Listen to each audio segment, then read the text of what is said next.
The distributive property is a combination of multiplication and addition. And remember, addition is the same as subtraction. So we have some number times the sum of two other numbers. And what we're learning is that if we can't add b and c together, what we can do is multiply a times b and multiply a times c. And I'll show you why that's important. So let's look at an example. Here we have 2 times the sum of 3 and 4. I'd like to approach this problem like we normally would using our order of operations. Using our order of operations, we would add 3 and 4 because they're inside parentheses. So 3 and 4 is 7. 2 times 7 is 14. Now, according to our distributive property, instead of approaching the problem this way, we could approach the problem by multiplying 2 times 3 and 2 times 4 and adding those two products together. Well, let's see if we end up with the same answer. So 2 times 3 plus 2 times 4. Now we need to continue with our order of operations. 2 times 3 is 6. We're going to multiply before we add. And 2 times 4 is 8. Sure enough, 6 plus 8 equals 14. So what I'm proving to you here is that you can use this property, the distributive property, to get the same answer as our traditional way of solving this problem. Why on earth would we do this? It looks like we have more steps. Well, the reason we would do this is if we cannot add the two numbers that are inside parentheses. In other words, if they are not like terms, that's when we actually use the distributive property. We don't mess with it in simple problems like the one I just showed you. So let's look at a couple of examples. The next example, we have 3 times the sum of x and 6. Well, x plus 6 cannot be added together because they're not like terms. So this is where we use the distributive property. Since we've started out using our order of operations and trying to add within our parentheses, and that is impossible, we come outside of the parentheses and do what's next, which is multiplication. So our next operation is multiplication. We're going to multiply 3 times x plus 3 times 6. So we get 3x, because 3 times x is just 3x. 3 times 6 is 18. And that's our final answer because we cannot add 3x's to 18. They are not like terms. So in our next problem, we're going to do the same thing. We're going to multiply 4 times x and 4 times negative 2 and then add those two products. So our step is negative 4 times x plus negative 4 times negative 2. So what's negative 4 times x? It's negative 4x, right? And what's negative 4 times negative 2? 8. Can we add negative 4x and 8 together? No, they are not like terms. So we have completed this problem. Now, one thing I want you to notice is this notation. Sometimes we'll have the number that's being multiplied on the right-hand side rather than the left-hand side of our parentheses. And we need to change this problem to x plus negative 3 times 3. Again, we are still going to multiply the number outside parentheses times the two numbers that are being added together within the parentheses. So we'll get 3 times x plus 3 times negative 3, which is 3x plus, what's 3 times negative 3? Negative 9. Can we add those together? No. So this is our answer. One thing I'd like you to note is that if you put a minus between parentheses and a number, that's not going to be read as a negative symbol. That's going to be read as subtraction. So if we wanted to have this problem x plus 4 times negative 4, we'd actually need to go ahead and put that multiplication symbol in there, just to be clear.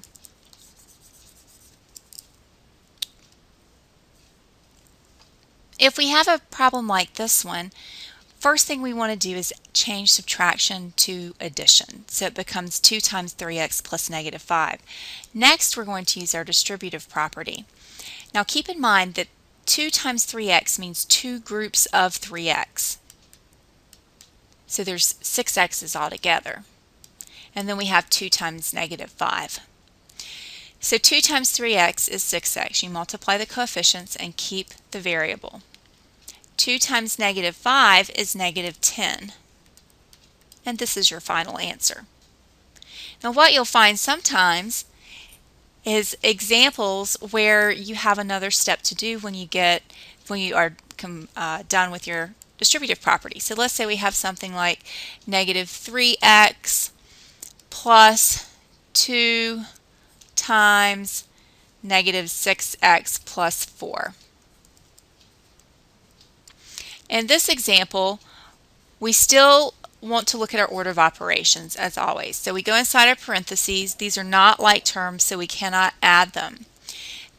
So then we look at our other operations. We have an understood multiplication between the 2 and the parentheses, and then we have addition. Which do you do first, multiplication or division? We're going to work with multiplication first, which means the distributive property. So in this problem, I'll end up with negative 3x plus 2 times negative 6x plus 2 times 4.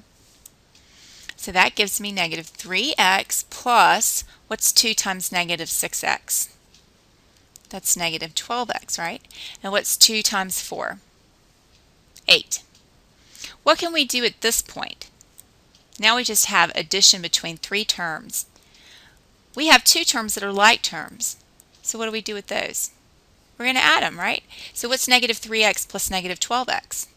That's negative 15x plus 8, which is our final answer. Now I have some problems that I'd like you to try. On the next page, I'd like you to try problems 1 and 2, which are similar to this last problem I completed. And then on the page after that, you have a harder problem, and I want you to give that one a try. And you will come back and check the answers for these. Let's see how you did. Number 1, you should have distributed 3 times x and 3 times 16 to get 3x plus 18 plus your 2x. Remember to keep bringing that plus 2x down in each of your steps. 3x plus 2x is 5x, and you end up with 5x plus 18. In the next problem, we have the distributive property being applied with negative 4 times x, which I've brought down here. And we want to change subtraction to plus and negative, so we end up with negative 4 times negative 2. Once we simplify, we need to come through and multiply. We get negative 6x, remember to keep bringing that negative 6x down, plus negative 4x, plus negative 4 times negative 2 is 8. And then negative 6x plus negative 4x is negative 10x plus 8.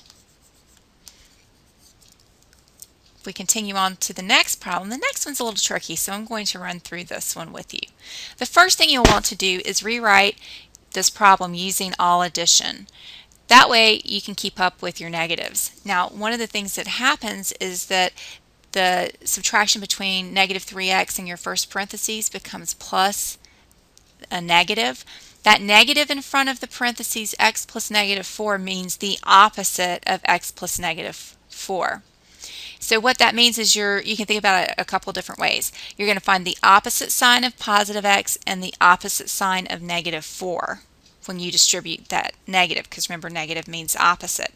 Or another way to think about it, remember that negative something also means negative 1 times something. So we could think about this as negative 1 times x plus negative 4. Whichever way works for you is fine.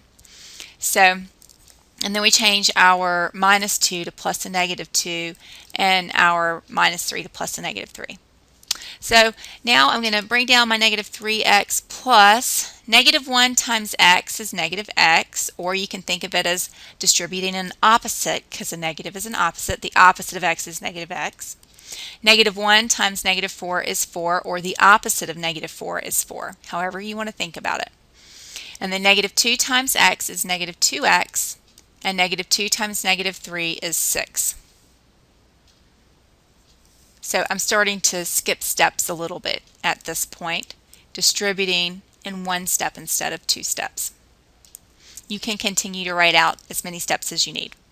Now I need to add like terms. I have a negative 3x, a negative x, and a negative 2x to add together, and I have a 4 and a 6 to add together. Negative 3 and negative x, that's an understood negative 1x, is negative 4x. Negative 4x plus negative 2x is negative 6x. And then 4 plus 6 is 10. So my answer is negative 6x plus 10. Here is a recap of all of the properties that we have learned.